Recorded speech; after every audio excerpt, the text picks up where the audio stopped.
In this video, I'm going to explain Baker's paradox. Named for the linguist C.L. Baker, Baker's paradox started life as a concern about particular empiricist theories of language acquisition. But at its heart, the paradox is really about the limits of induction as a method of learning. Now, induction is the logician's term for inferring a general rule from a series of specific cases. Suppose you've never seen dogs before. You meet a dog and it barks. You meet another dog and it barks too.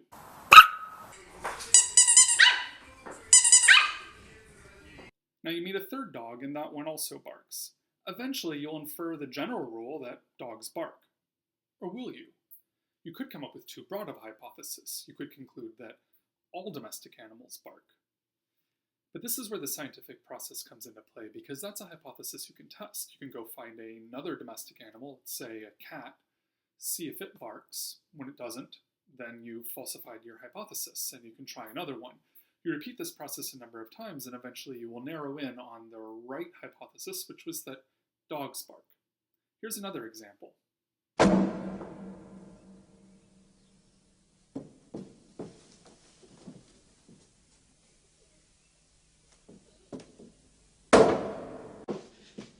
You would think this would fall faster than this, wouldn't you?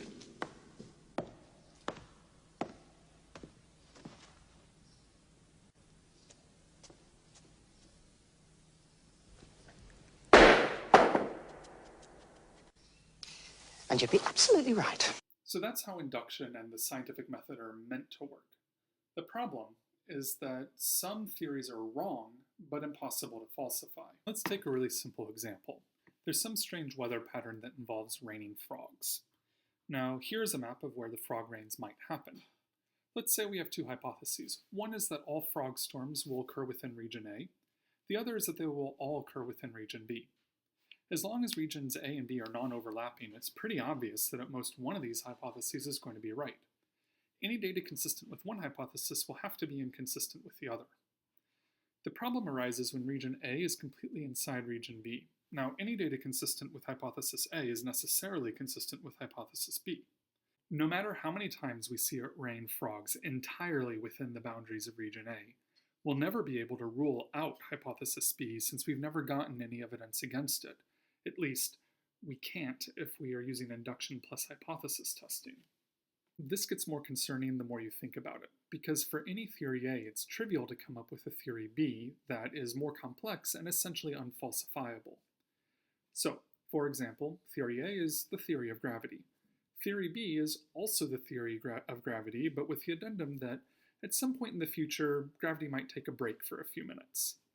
Now, if theory A is right, we'll never get any evidence against theory B, because again, theory B doesn't say that gravity will take a break, just it might. So all the data we're going to get is consistent with both theories. Now, here's another one. Again, theory A is the theory of gravity, and theory B is the claim that gravity only works as long as there's one human in the universe. Now, under normal circumstances, we're not going to be able to test the difference between these theories, and in the circumstance in which we can, well, we won't be here to find out the answer. And we can keep on coming up with really an infinite number of theories that are the theory of gravity plus some extra doodads. So now we are ready for Baker's paradox. Like the examples we've just seen, Baker's paradox is about the problem of induction, but applied to language. When a child is learning a language, how do they infer grammatical patterns that are general enough, but not too general? So here is some data in the form of sentences a child might hear. The vase broke, Abigail broke the vase. The ball rolled, Bartholomew rolled the ball.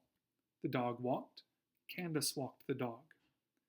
Based on these data, the child might infer the following generalization. Whenever you have an intransitive sentence, a noun phrase followed by a verb phrase, you can make a transitive sentence with a new subject and with the old subject as the direct object. So the dog walked, Candace walked the dog. It's a tempting generalization, it happens to be wrong. So here's a counterexample. The baby giggled, Duncan giggled the baby. Here's the problem. By definition, the child never hears that counterexample. The whole point is that Duncan giggled the baby isn't grammatical, so it's not something that an adult would say. And adults don't provide children with lists of ungrammatical sentences either. If a child were to say something ungrammatical, like Duncan giggled the baby, research shows that adults are unlikely to correct her. So if the child is learning language through induction plus hypothesis testing, there's nothing really to stop her from making errors like this, yet we know that by the time she's an adult, she will have learned that Duncan giggled the baby is ungrammatical, or at the very least, we all did. So language is full of generalizations, and for every generalization, there's going to be more generalizations that are too general. So for another example, let's look at the past tense. So in English, we make the past tense by adding ed to the verb stem. So I walked to the store, I helped my brother with his homework, I believed the politician, I liked the video about Baker's paradox, but you don't say I runned around the block. You say I ran around the block. And again, the question is, how do you know that? Well, maybe the first time you hear ran instead of runned, that's sufficient counterexample. But is it? Because there actually are verbs that have more than one possible past tense, so like dive and light. So you might say, I dove into the swimming pool, or I dived into the swimming pool. You might say, I lighted the candles, or I lit the candles. Both are reasonably common options in standard modern American English. So what's to say that run doesn't have two past tenses, ran and runned? It just happens to be that you haven't heard anybody say runned yet. The last thing I should say is that Baker's paradox is not a paradox in the sense of being unsolvable. Obviously it's solvable, people learn language every day. But it does show that language learning would be paradoxical if the only tools we had at our disposal were induction and hypothesis testing. So you can see it as a proof that there's got to be something else going on when we learn language. And in fact, much of the research over the last few decades into language acquisition has been an investigation into what exactly those other things might be. Now, it remains an open question, and so I'm not going to be able to solve it in the course of this video. So that concludes my overview of Baker's paradox. If you're interested in learning more about the different approaches that researchers are taking to resolving the paradox, there are a ton of fantastic resources out there. One great place to start would be the classic and still highly relevant book Learnability and Cognition by Steve Pinker. A very different approach to the problem is presented by Adele Goldberg in her 2005 book Constructions at Work. Lately, Ben Ambridge and his colleagues are taking a stab at marrying the best parts of the two approaches, which you can read about in this 2013 review paper. But that's really only the tip of the iceberg in terms of innovative and important approaches to solving this fundamental question about our uniquely human ability to learn language.